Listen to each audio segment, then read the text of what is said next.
जीवन में विज्ञान का बहुत ही महत्व है। विशेष ज्ञान होता है ना, अध्यात्म से परे नहीं है, लेकिन अध्यात्म से ओझल भी नहीं है। विज्ञान आओ करके सीखें, वो तो प्रैक्टिकल होता है। और याद रखना, प्रत्यक्ष को प्रमाण की आवश्यकता नहीं होती है।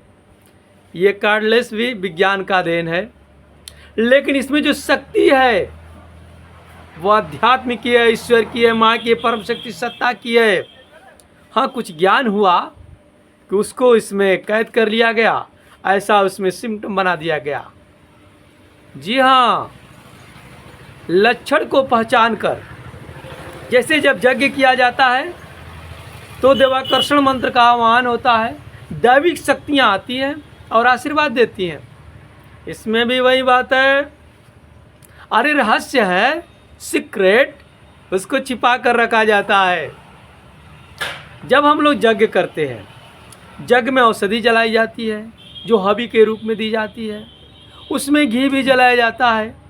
घी जब जलता है, हमारे ओजोन परत को, कहते हैं ना साइंटिस्ट, ओजोन परत फट गई है, ग्लोबल वार्मिंग बढ़ रही है। ग्लोबल वार्मिंग को कैसे कम किया जाए? ओजोन परत का भरना जरूरी है, लेकिन साइंटिस्ट भर नहीं पा रहे हैं। कैसे भरेंगे? प्रक्षेपास्त्र तो होता ही रहता है, एक एक नए नए प्रयोग तो होते रहते हैं, उसी रास्ते से जाना है, फिर पड़ जाता है। हाँ, यदि घी जलाया जाए, घी जलाया जाए, इसके बाद हमारा ओजोन परत बहुत ही ताकतवर, शक्तिशाली हो जाता है, मजबूत हो जाता है घी के जलने से। और ये होता है यज्ञ के द्वारा। इसीलिए कहा जाता है यज्ञ विज्ञान है, ढोंग नहीं है। यज्ञ एक विज्ञान है। यज्ञ के माध्यम से ओजोन परत मजबूत होती है। यदि वो ओजोन परत न रहे तो हम सभी लोग जलकर भस्म हो जाएंगे, सूर्य के ताप को झेल नहीं पाएंगे। उसी प्रकार सद्गुरु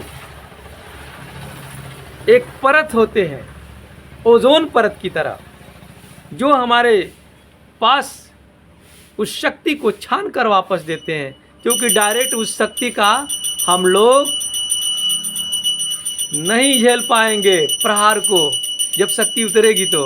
लेकिन एक कवच होना चाहिए, जैसे इलेक्ट्रिक के तार के ऊपर प्लास्टिक का रबड़ लगा रहता है, ताकि हमें करंट न मारे, हमें नुकसान न हो। सद्गुरु का भी काम उसी ओजोन परत की तरह है, उसी कवर की तरह होता है, जो शिष्य को ऐसी सुरक्षा प्रदान करता है कि वो शक्ति के साक्षात्कार को झेल पाए।